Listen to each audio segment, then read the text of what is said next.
नमस्कार दोस्तों, स्वागत है आपका स्टडी फॉर सिविल सर्विसेज में। फ्री वीडियो के लिए चैनल को तुरंत सब्सक्राइब कर लीजिए और नोटिफिकेशन को जरूर ऑन कर लेना। हमारा फ्री वाला टेलीग्राम ये वाला ग्रुप जरूर से जरूर ज्वाइन कर लीजिएगा। दोस्तों, उत्तर प्रदेश लोक सेवा आयोग के द्वारा आयोजित होने वाली जितनी भी आगामी मुख्य परीक्षाएं हैं, जिनकी संभावित तिथि दिसंबर और जनवरी में प्रस्तावित है, अभी प्रस्तावित ही कहा जा सकता है क्योंकि परिवर्तन संभव है। हालांकि आयोग और प्रभात कुमार जी जो है वो परीक्षाएं टालेंगे कतई नहीं, तो इसकी आशा में आप बिल्कुल न रहिएगा। देखिए, अब यहाँ पर सबसे महत्वपूर्ण हो जाता है जब मुख्य परीक्षाएं लगभग 1 महीना आपसे दूर हों, 1 महीना या 1.5 महीना। अभी यूपी पीसीएस वाली तो थोड़ी दूर है, लेकिन इतनी भी दूर नहीं है कि आप निश्चिंत हो सके। तो ऐसी स्थिति में 1 या 2 महीने के समय में सबसे ज़्यादा जो आप प्रयास करिए, मतलब मैक्सिमम जो कोशिश करिए, वो उत्तर लेखन की करिए। मैक्सिमम उत्तर लिखिए, जितना हो सके उतना लिखिए। और इसको लिखने का तरीका ही हो सकता है कि रोज़ एक पेन खाली करिए और एक रफ कॉपी को भर डालिए, इस प्रकार से। और एक चीज़ और है कि मैंने देखा है कि निबंध लेखन में बहुत से अभ्यर्थी जो रूलदार पेज है उसको इस्तेमाल करते हैं, जिसपे कि लाइनें बनी होती हैं। देखिए, पेज इस्तेमाल करने में कोई बुराई नहीं है, लेकिन आयोग आपको सादा पन्ना देगा और सादे पन्ने पर जब लिखना है तो वहाँ पर पंक्तियों को सीधा रखना एक चुनौती हो जाती है, संतुलन के साथ लिखने की आवश्यकता होती है। तो अब जो अभ्यास आप करिए 1 महीना या 15 दिन में, वो सादे कागज़ पर करिए। बहुत ज़्यादा खर्चीला ये काम नहीं है। आप एक कॉपी खरीद सकते हैं, बहुत महंगी कॉपियाँ नहीं होती हैं। उस सादे पन्ने पर अभ्यास करिए, या जो फोटो स्टेट वाला A4 साइज़ का पेपर होता है उसको आप ले सकते हैं, बंडल मिलता है पूरा, तो उस पर आप लिख कर अभ्यास कर सकते हैं। दोनों तरफ हाशिया बना लीजिए, मतलब इसमें जैसे आयोग की कापियाँ होती हैं, दोनों तरफ ऐसे मार्जिन होता है, हाशिया बना होता है, बीच में लिखने का अभ्यास करिए। देख लीजिए कि वहाँ मार्जिन कितना है। यूपीएससी लिखी हुई बहुत सारी कापियाँ मुखर्जी नगर या इस प्रकार के जो केंद्र हैं वहाँ मिल जाती हैं। तो यहाँ जो मार्जिन बना है उसमें आपको कुछ नहीं लिखना होता है। जो बीच का क्षेत्र है सिर्फ उसी में आपको जितना हथियार, कौशल, कला है सब दिखानी होती है। ये मार्जिन वाला क्षेत्र परीक्षक के लिए होता है। यहाँ पर वो अपनी टिप्पणी लिखेगा और इस क्षेत्र में अगर आपने अपना पैर घुसाया तो वो नाराज़ हो जाएगा कि तुम मेरी जगह में कब्जा करने आ रहे हो और तुम्हारा नंबर गया। तो यहाँ इसीलिए कहा जाता है कि जो हाशिया है, हाशिया का मतलब समझ रहे हैं, दोनों तरफ जो मार्जिन बना हुआ है उसमें कुछ मत लिखिए। ये तरीका होता है। तो अब जो कम समय बचा हुआ है उसमें मेरा कहना ये है, वैसे आप अपनी मर्जी के मालिक हैं, सादे पेज पर अभ्यास करिए। A4 साइज़ का पन्ना खरीद लीजिए, बहुत महंगा नहीं मिलेगा, और उस पर दोनों तरफ स्केल से खींच लीजिए। इस प्रकार से करिए तो आपको सुविधा होगी, आप संतुलन के साथ लिख पाएंगे। और वहाँ जब आप परीक्षा हॉल में जाएंगे तो आपको अजनबी सा नहीं लगेगा, ऐसा नहीं लगेगा कि कौन सी चीज़ हमें दे दी गई है और इस पर हमें लिखना है।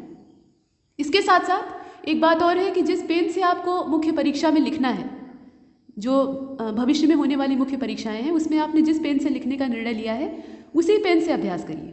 उसी पेन को अपनी अंगुलियों के लिए अभ्यस्त बनाइए, ताकि आपके हाथ जो है वो वहाँ पे अनजान महसूस न करें।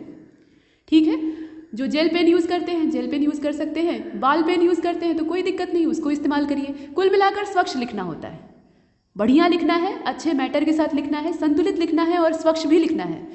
बहुत बार देखा जाता है कि अभ्यर्थी बहुत अच्छा लिखते हैं, निबंध लेखन में बहुत अच्छा प्रदर्शन उनका रहता है, लेकिन लिखावट या जो प्रस्तुतिकरण होता है वो इतना खराब होता है, इतना कचरा उसमें मच जाता है कि फिर पढ़ने की इच्छा नहीं होती है। तो दोस्तों, एक बात समझ लीजिए, देखिए, कॉपी जो आप लिख कर जमा करेंगे, जो आपकी कॉपीज़ होंगी वही परीक्षक के सामने जाएंगी, आप खुद नहीं जाएंगे। आप खुद किस तरह के इंसान हैं इससे एग्जामिनर को कोई मतलब नहीं है, उसको इससे मतलब है कि आपकी कॉपी कितनी अच्छी है।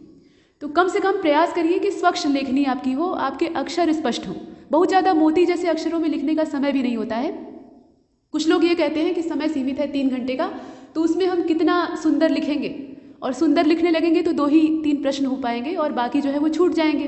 तो बात तो ठीक है, तो एकदम आप अक्षर बैठाकर छपाई वाला अक्षर मत लिखिए, लेकिन ऐसा लिखिए कि पढ़ा जा सके, स्पष्ट, थोड़ा देखने में साफ, और ये अभ्यास से ही होगा। और कुछ लोग हैं तो बहुत छोटा छोटा लिखते हैं, बहुत छोटे आकार का लिखते हैं। तो एक बात समझ लीजिए कि देखिए, परीक्षक जो है वो उम्रदराज आदमी होते हैं, वो चश्मा लगाकर काम करते हैं और छोटे छोटे अक्षर देखकर उन्हें उबन होने लगती है, घबराहट होने लगती है कि ये मच्छर के आकार के अक्षर हैं। तो थोड़ा सा बड़ा लिखिए, थोड़ा सा बड़ा, बहुत ज़्यादा बड़ा नहीं। ये सब कुछ सामान्य जानकारी है और परीक्षा हाल में इनका आपको ध्यान रखना ही है। जितनी भी लिखित परीक्षाएं होती हैं, आपने अपने स्कूल स्तर पर दी हैं, बोर्ड परीक्षाएं दी हैं, उनमें भी इन नियमों का पालन होता है। तो लेखनी जहाँ होती है वहाँ ये नियम चलते हैं। फिलहाल देखिए, ये जो शीर्षक है इसमें आप देख रहे हैं गंगा जमुनी संस्कृति के बारे में कहा गया है। इसको आप दूसरे ढंग से देखिए तो गंगा जमुनी तहजीब भी कहा जाता है। अब इसमें सांप्रदायिकता की ओर आपको झुकने की आवश्यकता नहीं है, किसी राजनीतिक दल का पक्ष लेने की आवश्यकता नहीं है। देश में वर्तमान में जो परिस्थितियां चल रही हैं, थोड़ा सा असंतोष वाली भावनाएं भड़की हुई हैं, तो उसमें घुसने की आवश्यकता नहीं है। आपको मध्यम मार्ग निकालना है, जैसे बौद्ध धर्म में दिखाया गया है वही मध्यम मार्ग लेकर चलना है। आपको एक स्वस्थ और संतुलित दृष्टिकोण के साथ अपनी बात को रखना है।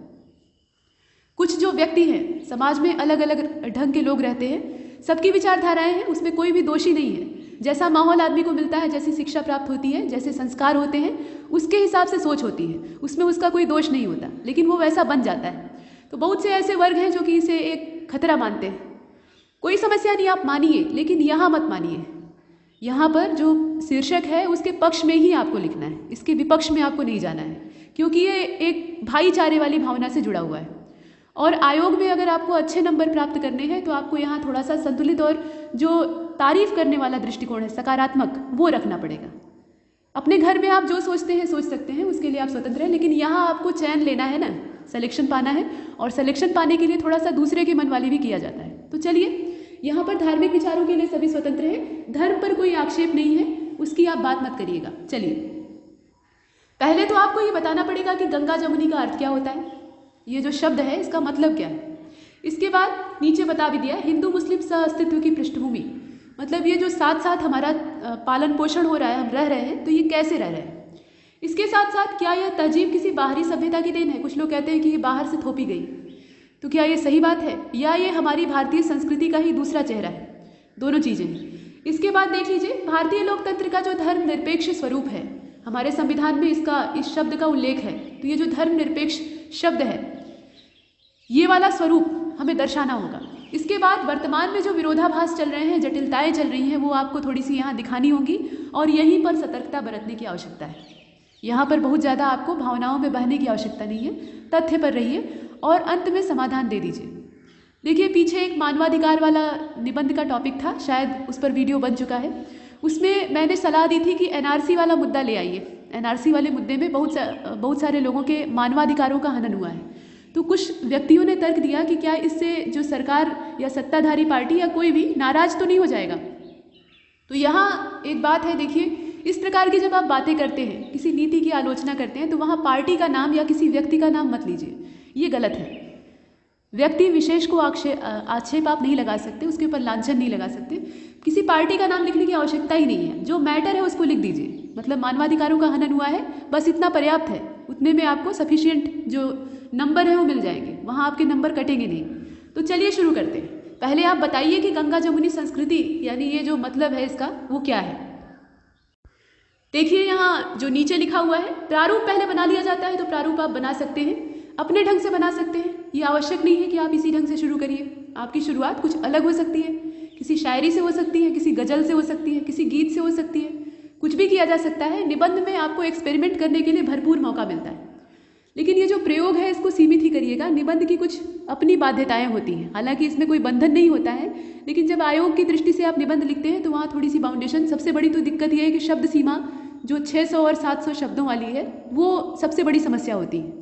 आप बहुत ज़्यादा फैल कर नहीं लिख सकते, तो इसीलिए शुरुआत में अगर आपने अपने विचारों को बहुत ज़्यादा विस्तृत कर दिया तो बाद में आपको समेटने में दिक्कत होगी। इसीलिए भूमिका को एक संतुलित छोटे आकार में रखिए। देखिए, यहाँ लिखा हुआ है कि गंगा जमुनी संस्कृति से आशय, आशय का मतलब क्या, अर्थ या मतलब, भारत की समन्वयवादी संस्कृति से। हमारी जो भारतीय संस्कृति है उसका स्वरूप कैसा है, ये समावेशी है। जो भी इसके पास आता है वो इसके रंग में रंग जाता है, और ये उस संस्कृति से या उस व्यक्ति से उसके गुणों और अवगुणों को भी ले लेती है। गुण के साथ अवगुण भी आ जाते हैं, क्योंकि दोनों चीज़ें आएंगी। तो यहाँ भारतीय संस्कृति ने बहुत सारे धर्मों और बहुत सारी संस्कृतियों के साथ तालमेल बिठाया है, और यही कारण है कि ये आज के समय में भी चल रही है। चल नहीं रही है बल्कि विद्यमान है, एक अच्छी खासी पहचान इसकी। तो इसके पीछे रीज़न क्या है कि यह लचीली है, इसमें फ्लेक्सिबिलिटी है। अगर ये कठोर होती, रूढ़ होती, एकदम कट्टर क्वालिटी की होती, तो ये मिट गई होती। इसके समय की, मतलब भारतीय संस्कृति जो हमारी सभ्यता है, इसके समय की बहुत सारी सभ्यताएं और संस्कृतियां बनी और ख़त्म हो गई, धूल में मिल गई, उनका नाम तक आज कोई लेना नहीं जानता। लेकिन यहाँ भारतीय संस्कृति मौजूद है, तो इसके पीछे रीज़न यही है। तो यही कहा गया है कि यहाँ समन्वयवादी संस्कृति हमारी है। और मध्यकालीन भारत जो था उसमें गंगा के मैदान में आकर, देखिए मध्यकालीन जो भारत था उसी की बात की जा रही है, तो यहाँ गंगा के मैदान में आकर जो इस्लामिक संस्कृति थी, यहाँ पर इस्लामिक संस्कृति की बात की जा रही है, वह पश्चिमी एशिया के विपरीत भारतीय संस्कृति को पचाने में सफल नहीं हो सकी। पश्चिम एशिया में जो इस्लामिक प्रभाव थे उसमें ये अपने रंग में दूसरों को रंगते थे, वहाँ पर ऐसी स्थितियाँ थीं। लेकिन जब यहाँ वो प्रवेश करते हैं, मतलब पहले अरबों का आक्रमण होता है, अरबों की सिंध विजय के बारे में आपने इतिहास में पढ़ा होगा, तो उन्होंने अपने नियम कायदे, अपने तौर तरीके यहाँ चलाए, लेकिन हमसे भी प्रभावित हुए। भारतीय संस्कृति को वो बदल नहीं पाए, इसमें मिलावट जरूर हो गई लेकिन बदल नहीं सके। ये एक इसकी सबसे बड़ी क्वालिटी है भारतीय संस्कृति की, और ये स्वयं उससे प्रभावित हो गई। और जब प्रभाव दो अलग अलग पक्षों में हो रहा हो तो दोनों प्रभावित होते हैं, ये आप जानते ही हैं। एक तरफा बदलाव नहीं होता है, अर्थात भारतीय संस्कृति भी अछूती नहीं रह पाई। मतलब कुछ इस्लामिक प्रभाव जो है वो भारतीय संस्कृति में आते हैं, और भारतीय संस्कृति के बहुत सारे जो प्रभाव हैं, सकारात्मक और नकारात्मक दोनों होते हैं, तो वो इस्लामिक संस्कृति जो आई थी बाहर से उसमें जाते हैं। और हिंदू धर्म जो था, भारतीय संस्कृति का जो प्रायः शुरुआती इसमें स्थान है, उसमें हिंदू धर्म को ही हम देखते हैं, जिसे सनातन धर्म भी कहा जाता है। तो हिंदू धर्म में भी कुछ नए तत्वों का आगमन हुआ, मतलब हमने भी दूसरों से सीखा और दूसरे जो थे उन्होंने भी हमसे सीखा, ये चीज़ें हैं। और इस प्रकार से गंगा और यमुना के मैदान में दो धर्मों का संगम हुआ और एक मिश्रित संस्कृति प्रस्तुत हुई, और उसी को कहा जाता है गंगा जमुनी तहजीब। इसका नाम गंगा जमुनी क्यों है? यहाँ पर कोई धर्म का ये प्रतीक नहीं है, ये नदियों का प्रतीक है। तो गंगा और यमुना के मैदान में ये दोनों आकर मिले, दोनों का आपस में संक्रमण हुआ एक दूसरे से, और इसीलिए इस तहजीब को या इस संस्कृति को, जो मैदानी क्षेत्र है उसके नाम के आधार पर गंगा जमुनी संस्कृति या तहजीब कहा गया। यही इसका सार्थक मतलब है। बाकी अर्थ निकालने वाले तो बहुत तरह के अर्थ निकालते हैं। फिलहाल इसके बाद देख लीजिए, यह जो संस्कृति है ये नए ढंग की मिलावटी संस्कृति है, लेकिन मिलावट जो है वो इसमें सकारात्मक हमें देखना है। तो यह अपने स्वरूप में उदार है। उदारता का मतलब क्या है कि यह समावेशी है, बिल्कुल भारतीय संस्कृति की तरह। और इसलिए जब सांप्रदायिक तनाव की परिस्थितियां पैदा होती हैं, मतलब दो धर्मों के बीच में तलवारें तन जाती हैं, दंगे वाली नौबत आ जाती है, तो वहाँ पर हम इसकी मिसालें देते हैं, गंगा जमुनी संस्कृति की मिसालें देते हैं। और ये बड़ी कारगर भी होती है। मानसिक तौर पे किसी व्यक्ति को अगर प्रभावित किया जाए तो वह हथियार रख देता है। मन बदलना आवश्यक होता है, तो मन को बदलने में ये सक्षम है। इसके बाद देख लीजिए, यहाँ पर नीचे और भी चीज़ें हैं। यह संस्कृति अपने स्वरूप में हमें इस बात का भरोसा दिलाती है कि हिंदू और मुसलमान यह अस्तित्व, जो सह अस्तित्व है उसमें रहते आ रहे हैं। मतलब पहले से ही काफ़ी समय हो गया, इतने समय से हम साथ साथ रहते आ रहे हैं और भविष्य में भी रह सकते हैं। भविष्य में भी जो टकराव या अलगाव वाली स्थितियां हैं उसकी नौबत नहीं आएगी अगर हम इस संस्कृति के हिसाब से चलते हैं तो। इसके बाद देख लीजिए, उदाहरण के तौर पर अगर देखा जाए तो भक्ति आंदोलन के जैसे ही हमारे देश में जो हमारा हिंदू धर्म था, सनातन धर्म था, उसमें भक्ति आंदोलन चलते हैं, वैसे ही इस्लाम में सूफी आंदोलन का प्रारंभ होता है। उदारवादी विचारधारा, सूफी संतों का उदय होता है, और ये सब इसी का नतीजा है। इस्लाम ने उदार स्वरूप को अख्तियार किया और कई जो सांस्कृतिक उत्पाद थे वो मानव सभ्यता को प्रदान किए। मतलब इस्लाम की जो देन है मानव सभ्यता को, उसमें आप देखते हैं गजल है, कव्वाली है, ये सब चीज़ें, और बहुत सारे घरानों का भी जन्म इसी मिश्रण की देन है। अलग अलग जो संगीत से संबंधित घरानों का नाम आप देखते हैं तो वह सब यहीं से आया है, ये जो तहजीब है यहीं से निकल कर आया है। और इसके अंतर्गत दोनों को ही एक दूसरे के धर्म और मान्यताओं पर न तो आपत्ति थी और न ही विरोध था। ये आपको लिखना है, अब आप इससे सहमत हो या नहीं हो, लेकिन लिखना है। इसके बाद जब से तुष्टीकरण की राजनीति चलने लगी, देखिए यहाँ राजनीति जो है वो धर्म में अक्सर हस्तक्षेप करती है, और इसीलिए भविष्य में अभी यही जो निबंध लेखन की श्रृंखला है इसमें हम लोग राजनीति और धर्म इस मुद्दे पर भी एक चर्चा करेंगे। लेकिन फिलहाल यहाँ जो विषय है उस पर केंद्रित रहते हैं। तो तुष्टीकरण की राजनीति चलने लगती है और यह जो तहजीब है ये मजाक बन गई है। आज के समय में जो राजनीति चल रही है उसमें इसकी खिल्ली उड़ाई जा रही है, मखौल उड़ाया जा रहा है।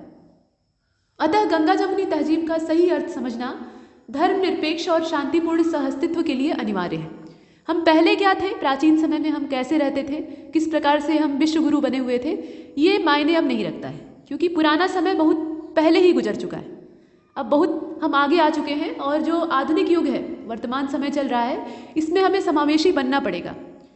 पूरी दुनिया जो है वो ग्लोबलाइजेशन के संक्रमण से पीड़ित है, यानी वैश्वीकरण हो रहा है। तो वैश्वीकरण की इस दशा में आप ये कैसे उम्मीद कर सकते हैं कि आप अपनी ही सभ्यता का झंडा लेकर चलेंगे और चल पाएंगे? आपको दूसरों के साथ तालमेल बिठाना पड़ेगा, तभी आप आगे बढ़ पाएंगे। ये कटु सत्य है, इसको स्वीकार करना चाहिए। देखिए, इसका मतलब ये नहीं है कि अपनी सभ्यता या संस्कृति का जो परचम है उसको हम खो देंगे, बिल्कुल नहीं। अपनी पहचान हमें कायम करनी है, लेकिन दूसरे के विचारों का भी आदर करना है। यही भारतीय संस्कृति सिखाती है, और जो इस सीख को भूल जाता है वो भटक जाता है। चलिए अब इसके बाद देखिए, अब सबसे बड़ा मुद्दा ये है कि क्या यह भारतीय है, मतलब यह जो संस्कृति है ये भारतवर्ष की ही है या बाहर से आई। तो एकमात्र उत्तर है कि समूची भारतीय, ये संस्कृति कहीं बाहर से नहीं आई है। बाहर से आने वाले लोगों से प्रभावित जरूर हुई है, लेकिन बाहर से नहीं आई है। ये हमारे देश की उपज है, हमारी भारतीय संस्कृति और हमारे भारत भूमि की मिट्टी से निकल कर आई। यह संस्कृति किसी देश में नहीं दिखती है।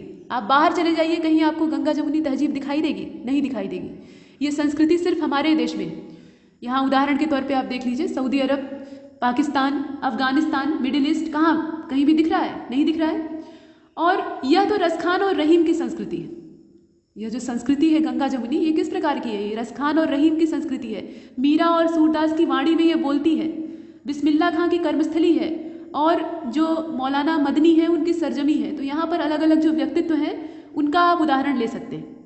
यह वही धरती है जहाँ पर यहाँ पे अल्लामा होगा, ठीक है, ये गलत छपा हुआ है। अल्लामा इकबाल ने भगवान राम के लिए इमाम हिंद का संबोधन किया था। यहाँ पर धर्म आधारित जो विचारधारा है उसको बहुत नियंत्रित रखिएगा, ठीक। देखिए, अल्लामा इकबाल ने भगवान राम के लिए इमाम हिंद का संबोधन किया था और हाफिज जालंधरी, इन्होंने भगवान कृष्ण के रस में डूबना मंजूर किया था। वो कहते थे कि ऐ देखने वालों, इस हुस्न को देखो, इस राज को समझो, ये नक्श एक ख्याली, ये फिक्रत आली, ये पेकर तस्वीर, ये कृष्ण की तस्वीर, दुनिया से निराला, ये बांसुरी वाला, गोकुल का ग्वाला। तो इनकी जो यहाँ पे मानसिकता है उसको हम दिखाने का प्रयास कर रहे हैं, मतलब एक दूसरे के धर्म का सम्मान करना, और उसी को यहाँ पर हम दर्शाते हैं या दिखाते हैं। इसके बाद देख सकते हैं आप आगे, यह जो संस्कृति है वो इसी जमीन की पहचान है, मतलब भारत भूमि की पहचान है, इससे कहीं बाहर की ये है नहीं, और यहाँ के चप्पे चप्पे में बसी हुई है। सद्भाव, प्रेम भाव और साझा संस्कृति का तालमेल यहीं पर दिख पाना संभव है। ये भारत की ही क्वालिटी है। भारत जैसा कोई दूसरा देश हो भी नहीं सकता। हमारी सभ्यता, हमारी संस्कृति जैसा कोई नहीं हो सकता। हम इतने ज़्यादा फ्लेक्सिबल हैं, इतने ज़्यादा समावेशी हैं कि हम दूसरों को भी गले लगाते हैं। दूसरा हमारे साथ बर्ताव कैसा कर रहा है इससे हमें फ़र्क नहीं पड़ता, लेकिन हम गले लगाने में विश्वास करते हैं। हम तलवारें तानने में विश्वास नहीं करते। हाँ, एक बात यह है कि अस्मिता पर अगर संकट आता है तो उस समय तलवारें तनती हैं और फिर रक्त की नदियाँ बहती हैं, लेकिन अब वो समय नहीं है। इस समय सद्भाव से काम लेने की आवश्यकता है। इसके बाद देख लीजिए, यहाँ पर कुछ जो रूढ़िवादी और दकियानूसी लोग हैं उन्होंने इसे सेकुलर और वामपंथियों के खराब दिमाग की उपज करार दिया है। तो इस प्रकार के कठोर विचार लेकर आप नहीं चल सकते। ये अगर आपको अच्छे लगते भी हों, किसी व्यक्ति विशेष को पसंद आते हों, तो तब भी इसको संतुलित रखिएगा, क्योंकि यहाँ आपको अंक प्राप्त करने हैं, रैंक प्राप्त करनी है। यहाँ आपको धार्मिक बहस में नहीं पढ़ना है। तो इसी प्रकार से लिखना सही रहेगा, आगे आपकी इच्छा। इसके बाद देखिए, यहाँ पर हमें यह समझना होगा कि भारतीय संस्कृति जब संपूर्ण वसुधा को अपना कुटुंब मानती है, हम ही कहते हैं ना कि वसुधैव कुटुंबकम, ये कोई दूसरा नहीं कहता, हम भारतीय ही कहते हैं। तो अगर पूरी वसुधा हमारा कुटुंब है तो इसमें अपना और पराया क्या, यही तो इसका मूल लक्षण है, यही तो इसका ध्येय वाक्य है। इसके बाद देख लीजिए, अलगाववादी विचार को फैलाने वाले अब यह बात करते हैं कि अपने देश की सबसे बड़ी, थोड़ा सा देख लीजिए ऊपर नीचे हो गया, पंक्तियों का डिस्टर्बेंस है, कोई बात नहीं। यहाँ पर जब हमारी भारतीय संस्कृति ही समूची वसुधा को अपना कुटुंब मानती है, यानी वसुधैव कुटुंबकम कहती है, तो हम कौन होते हैं अलगाववादी विचारों को फैलाने वाले। ये जो सेंटेंस है ये यहीं पर होना चाहिए था, ये नीचे आ गया है। मतलब अलगाववादी जो मानसिकता यहाँ फैल रही है या फैलाई जा रही है, तो उसको हम फैलाने वाले कौन होते हैं जब भारतीय संस्कृति ही एकीकरण की बात करती है। अब इसके बाद आगे चलते हैं। तो अब बात करेंगे देश की सबसे बड़ी कानून की किताब की, और जानते हैं आप कि देश नहीं बल्कि दुनिया की सबसे बड़ी कानून की जो किताब है वो हमारा संविधान है। मतलब लिखित मामले में भी और विस्तार के मामले में भी। इसमें बहुत सारे संविधानों से, बहुत सारी संस्कृतियों से प्रेरणा ली गई है, और इसको लिखने वाले जो लोग थे वो कोई बेवकूफ़ या अनपढ़ गंवार लोग नहीं थे, बड़े ही बुद्धिजीवी वर्ग से संबंधित थे। उन्होंने दुनिया का बहुत सारा अनुभव, तजुर्बा ग्रहण किया था, और उसी तजुर्बे को इन्होंने अपनी इस कानून की किताब में उतारा। कोई एक नाम उसमें नहीं है, बहुत सारे नाम जुड़े हुए हैं। तो चलिए इसमें देखते हैं। संविधान यह घोषणा करता है, संविधान सर्वोपरि है, तो यह घोषणा करता है कि भारत एक धर्मनिरपेक्ष राष्ट्र है। और सेकुलर शब्द को 42वें संविधान संशोधन के द्वारा, यहाँ जो तथ्य हैं उनको आप दे दीजिएगा, ये प्रामाणिक दिखाई देते हैं। तो 42वें संविधान संशोधन 1976 जो है 1976 वाला, उसके द्वारा संविधान का हिस्सा बनाया गया। यानी मूल संविधान में ये नहीं था, जो मूल संविधान बना था 1950 में लागू हो गया, तो उसमें ये चीज़ें नहीं थी, लेकिन बाद में इसकी ज़रूरत महसूस होती है और इसे डाला जाता है। इसके बाद देख लीजिए धर्मनिरपेक्षता, ये जो शब्द है इसका सही अर्थ क्या है। धर्मनिरपेक्षता का मतलब ये है कि राज्य राजनीति या किसी गैर धार्मिक मामले से धर्म को दूर रखे, मतलब धर्म की राजनीति न हो, यही धर्मनिरपेक्षता का सबसे पहला सिद्धांत है और आज के समय में ये बड़े पैमाने पर हो रहा है। खैर, इसके बाद देख लीजिए सरकार धर्म के आधार पर किसी के साथ कोई भेदभाव न करे, यह भावना सकारात्मक है और इसकी जड़ें भारतीय संस्कृति के सिद्धांतों से ही खुराक लेती हैं। यहाँ पर धर्म आधारित जो भेदभाव है उस पर प्रतिबंध लगाने की बात कही गई है, मतलब धर्मनिरपेक्षता का यही मतलब है। और भारत एक धर्मनिरपेक्ष राष्ट्र है, तो यहाँ पर जो राज्य या सत्ताधारी पार्टी या राजनीति है वो किसी भी प्रकार का धार्मिक भेदभाव नहीं करेगी। अब इसके बाद देख लीजिए ये भारतीय संस्कृति से जुड़ी हुई है, मतलब इसकी जो जड़ें हैं वो भारतीय संस्कृति की ही भूमि से पोषित होती हैं, वहीं से खुराक लेती हैं। और सर्वधर्म समभाव इसका आधार स्तंभ है, सभी धर्म एक समान है और भारत का मतलब भारत संघ जो है उसका अपना कोई धर्म भी नहीं है, ये धर्म के आधार पर चलता ही नहीं है, ये लोकतंत्र के हिसाब से चलता है। यहाँ जनता ही राजा है, वही सब कुछ चुनती है और निर्णय लेती है। तो जब धर्म यहाँ पर भारत संघ धर्म को स्वीकार ही नहीं करता, मतलब अपने लिए किसी धर्म विशेष को नहीं रखता है, तो इसलिए यहाँ पर जो धर्मनिरपेक्षता वाला शब्द है उसको यहाँ समावेशित किया गया। चलिए अब आगे देखते हैं। इसके बाद देख लीजिए यहाँ कहा गया कि धर्मनिरपेक्षता जैसे विवेकपूर्ण मुद्दे में भी नकारात्मकता और स्वार्थ को सूंघ लिया गया और आरोप लगा कि राज्य बहुसंख्यकों से प्रभावित होकर अल्पसंख्यक मामलों में हस्तक्षेप करते हैं। ये सब आरोप हैं और सांप्रदायिकता की संभावना प्रबल होती है। तो इस प्रकार से आप लिख सकते हैं वोट बैंक की राजनीति और उत्पीड़न की संभावनाओं से इनकार नहीं किया जा सकता और गंगा जमुनी तहजीब भी इसी दुर्भावना का शिकार बन रही है। वोट पाना एक बड़ी यहाँ पे टेढ़ी खीर होती है नेताओं के लिए। तो जनता किस तरह से खुश होगी, एक खास वर्ग के लोग कैसे खुश होंगे, ये नेता बखूबी जानते हैं और भोली भाली जनता को बेवकूफ़ बनाने में तनिक भी समय नहीं लगाते हैं। वो अपने हिसाब से हथकंडे दिखाते हैं और ऐसा प्रदर्शित करेंगे कि बस अब उन्हीं की तरफ आप फेवर होकर वोट दीजिए। फिलहाल तो यहाँ पर वोट बैंक की जो राजनीति है वो उत्पीड़न की संभावनाओं को और बढ़ाती है और गंगा जमुनी तहजीब भी इसी दुर्भावना का शिकार हो रही है। हाल ही का जो मसला है CAA और जो NRC वाला है, उससे देश भर में एक जो विद्रोह और हिंसा का माहौल है वो दिखाई दिया था और वह तो कोविड ने बीच में हस्तक्षेप कर दिया, मतलब जो कोरोना वायरस का मामला था।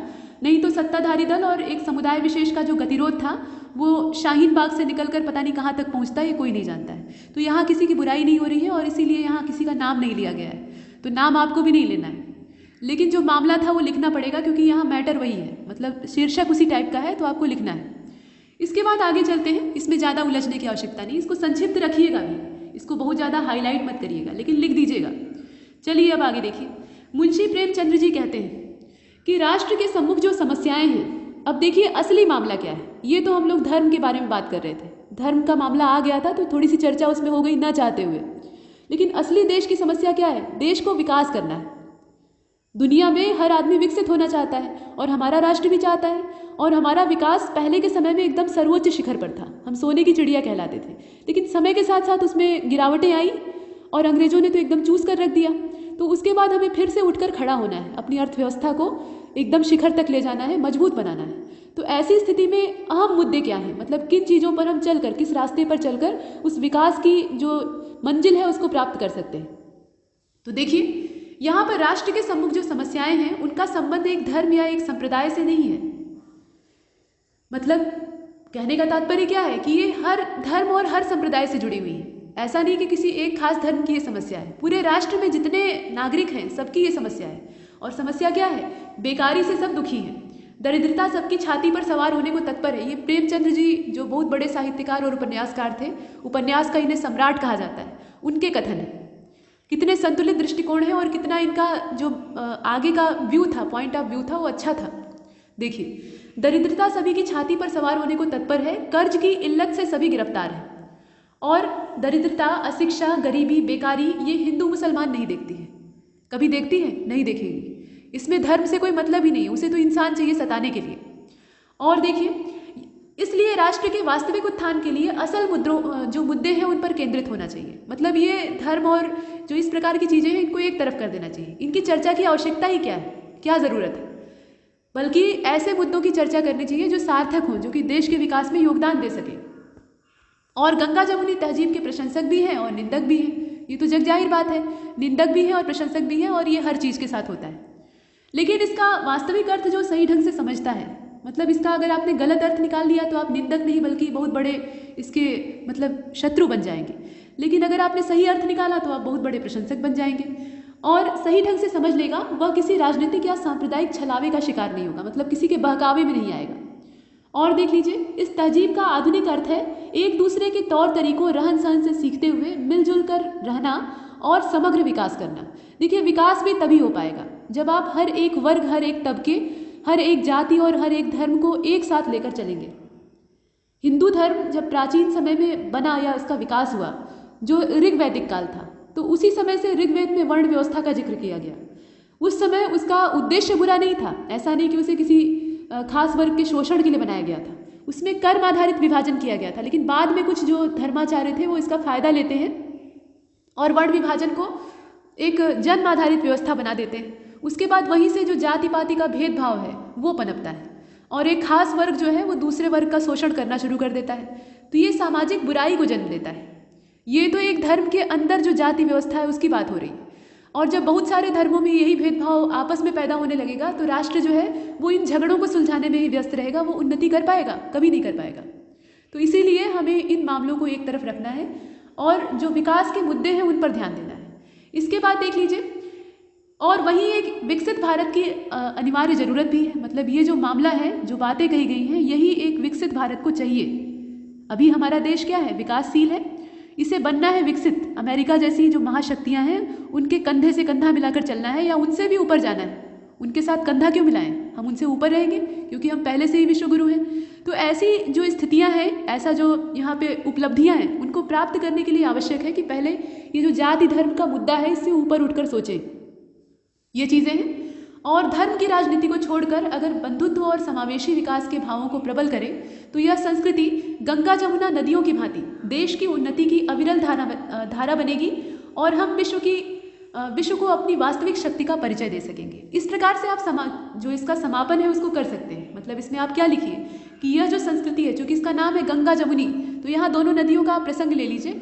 गंगा और यमुना नदियों की भांति यह देश की उन्नति की अविरल धारा बनेगी। जैसे ये सतत वाहिनियाँ नदियाँ हैं, हिमालय से निकलती हैं और हमारी प्राचीन सभ्यता की द्योतक हैं, तो इन्हीं की भांति ये अविरल चलेगी और विश्व को हम अपनी जो वास्तविक शक्ति है, संगठन की शक्ति है, सबको कुटुंब बनाकर एक समान उसके साथ व्यवहार करने की शक्ति है, उसका परिचय दे पाएंगे और यही समग्र विकास होगा, समूचा विकास होगा। तो इस प्रकार से आप एक सकारात्मक अंत कीजिएगा। इसमें कहीं भी किधर भी किसी भी धार्मिक और सांप्रदायिक मुद्दे में भटकने की आवश्यकता नहीं है। लिखिए सब, लेकिन पक्ष किसी का मत लीजिए। आप अपने जो विचार हैं उसको अंत में रखिए और विचार जो है वो बीच वाले होने चाहिए, मध्यम मार्ग वाले होने चाहिए। लिख सब दीजिए, जैसे आपने अभी एनआरसी वाला देखा। तो अगर आप ना चाहें तो मत लिखिए, लेकिन डालने में कोई हर्ज नहीं है। हाँ, उसमें किसी का नाम मत लीजिएगा। और इसी प्रकार से आप और भी मामले डाल सकते हैं जो आपको अच्छे लगे, लेकिन बस यही है कि नाम लेकर किसी को भी निशाना बनाने की आवश्यकता नहीं है। और अंत में जो आप निष्कर्ष निकालिएगा वो आपके अपनी विचारधारा से होना चाहिए और उस विचारधारा में दोनों का जो मिला जुला स्वरूप है, मतलब एक स्वस्थ दृष्टिकोण आपका दिखना चाहिए। तो इसके साथ ही ये टॉपिक यहीं ख़त्म होता है और आज के लिए नमस्कार।